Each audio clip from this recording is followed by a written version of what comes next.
পারে, তাই তার মার কাছে ক্ষমা চেয়ে নেয়। সে আর কখনোই কার্টুন দেখতে যাবে না।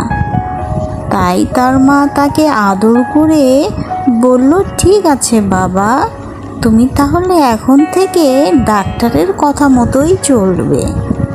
এরপর তার মা এবং ছোট্ট কাঠবিড়ালি বাড়িতে যায় এবং পরের দিন থেকে মজার মজার খাবারগুলো সে তার মার সাথে খায়।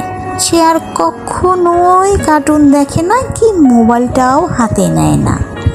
সে তার মার সাথে গল্প করে এবং কি কি খাচ্ছে সেটার নামগুলো তার মার কাছে জিজ্ঞাসা করে।